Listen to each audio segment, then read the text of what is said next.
Welcome to another episode of Back to the Past. I'm Blair.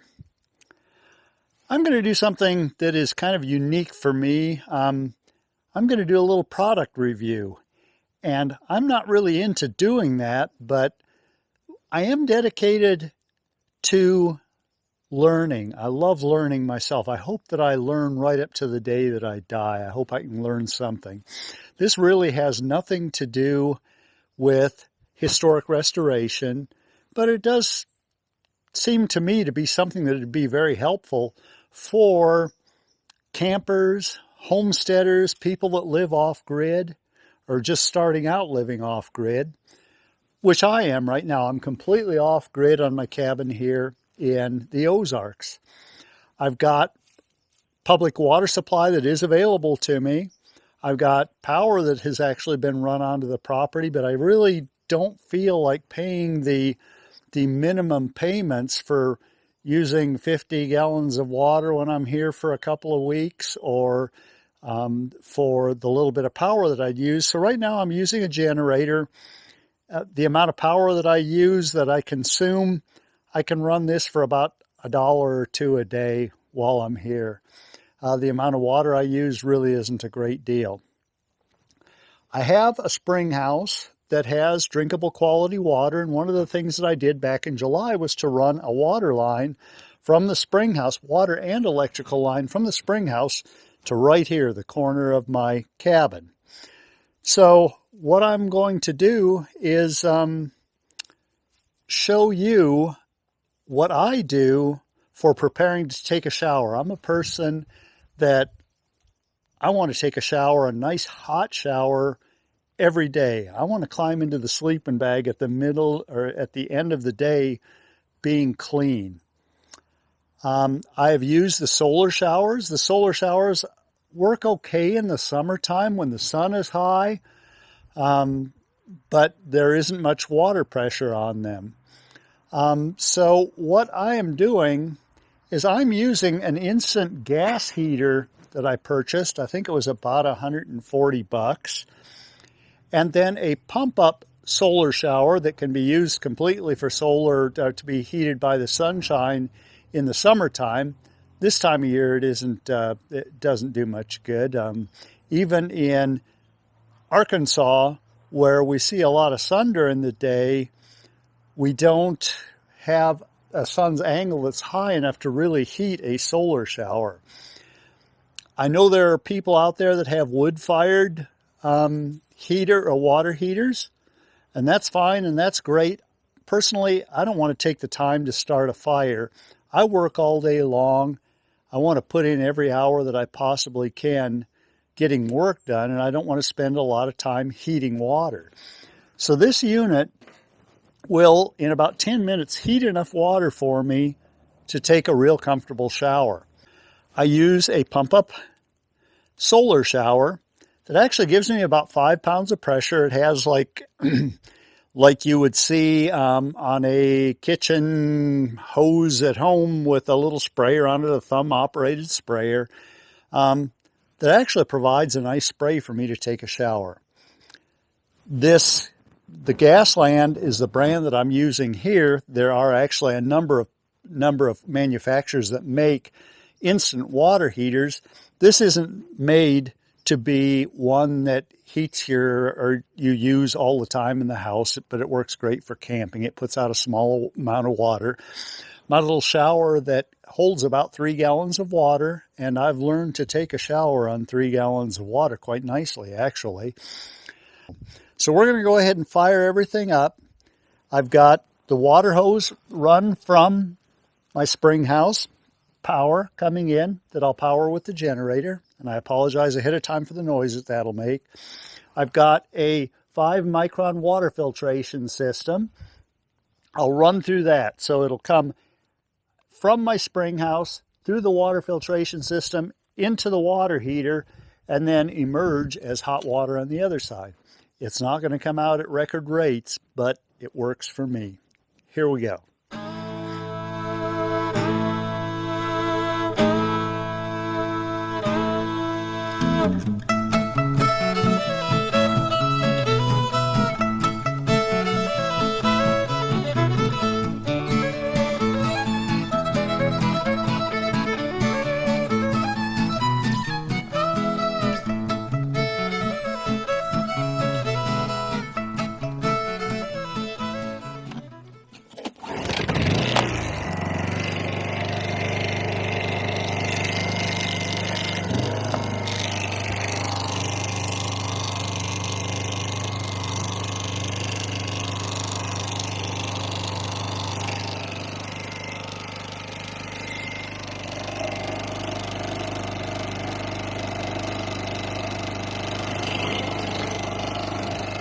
I always make sure that I've got water flow before I start so that the water heater is full of water and doesn't have air in it. I'll turn that off for a moment. Open my propane bottle. And another thing to explain is it uses very little propane. I've been doing this every day for about a week and a half, and I'm really lifting the propane bottle. I can't tell any difference. It uses very little propane.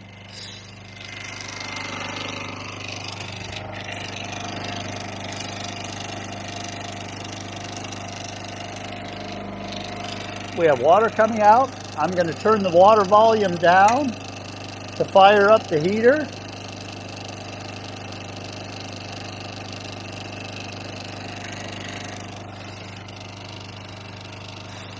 I'll let it run for a few moments to come up to a nice temperature. It's at about 90 degrees now.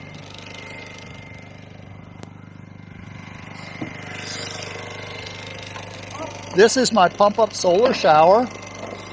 Has a couple of clear windows on it to where you can tell how much water you're putting in it.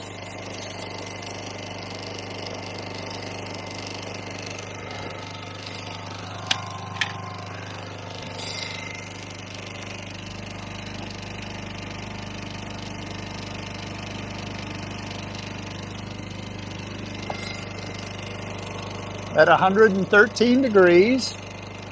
I usually run it up to about 120. 113 is actually almost too hot, but it will cool off. So right now we're running at 122 degrees.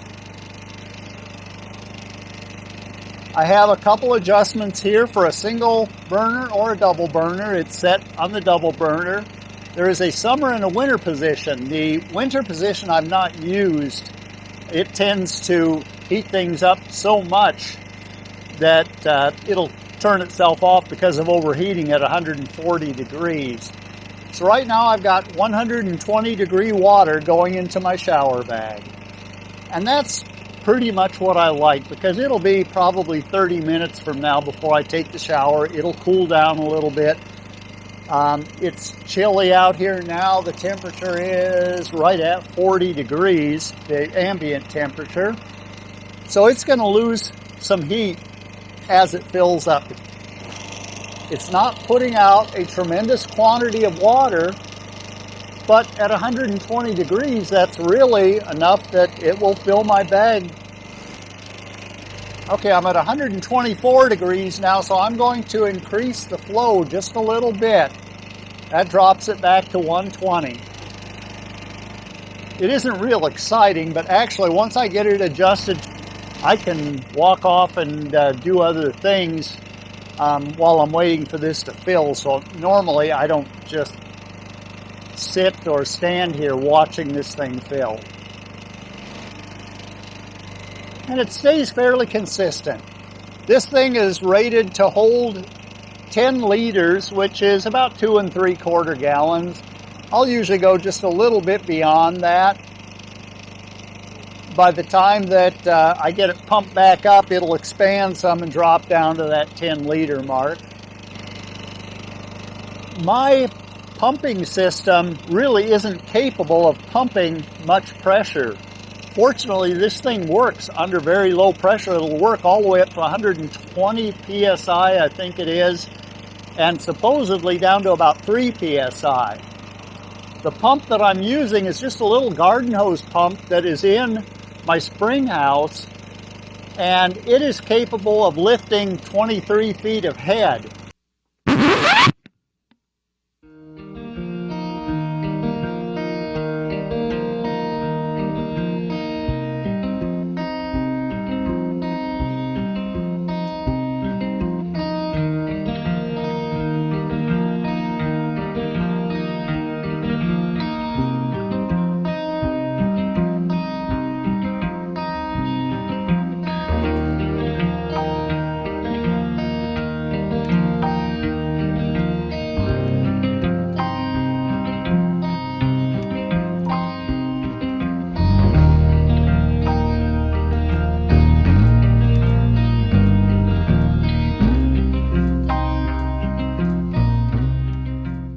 which means that once you've raised more than 23 feet above the water level, it stops pumping. It's not capable of putting out that kind of pressure.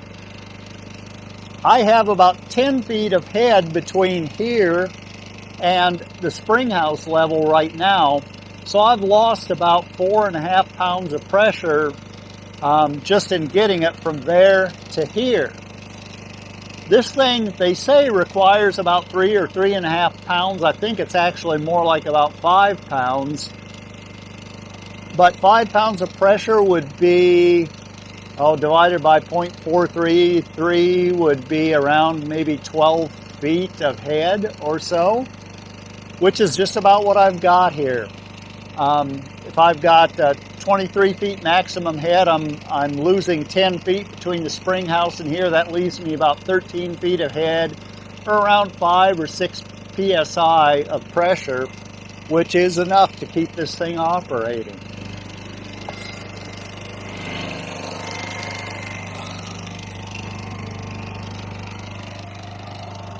So what I'll do is I'll bring it down onto the rocks, level up a little bit,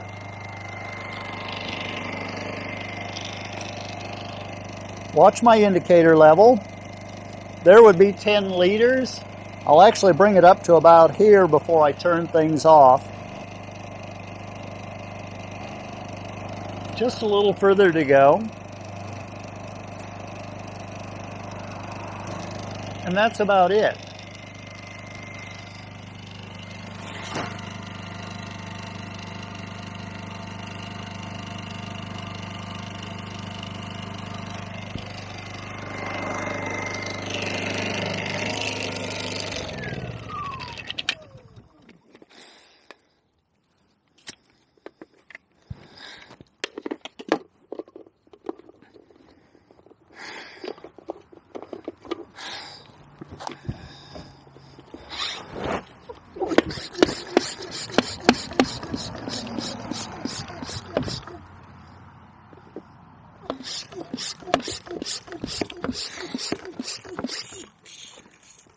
So there is a automatic blow off to make sure that this thing isn't pressurized too much. See if I can get it to stand there.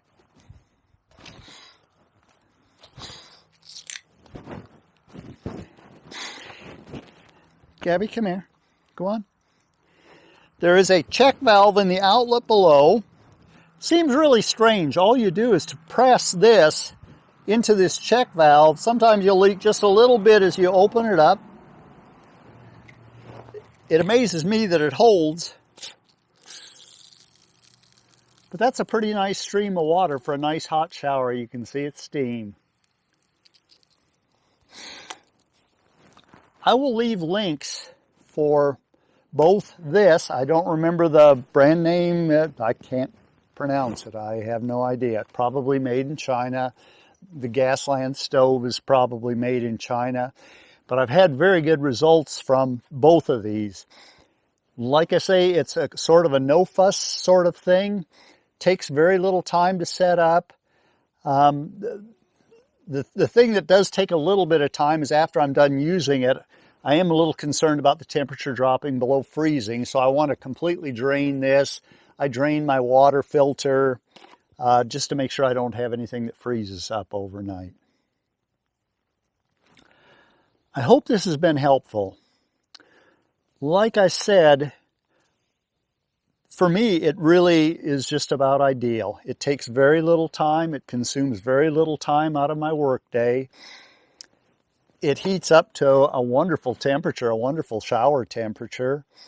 The almost 3 gallons seems to be as much as what I need to take a nice warm shower. There's enough pressure to rinse the soap off. It really doesn't take a lot of pressure to get the dirt off, but rinsing the soap off so you don't itch at night takes a fair amount of pressure, and that seems to be enough to do it. If this was helpful, please give me a thumbs up. If not, oh well, someone else will use it. Subscribe down here on the bottom right. Ring the bell if you want to be notified of future episodes. I appreciate your time. I like being dedicated to learning, primarily about historic restoration, but really, as I said before, I want to learn right up to the day I die, and I think that that is just a huge part of life. Until next time.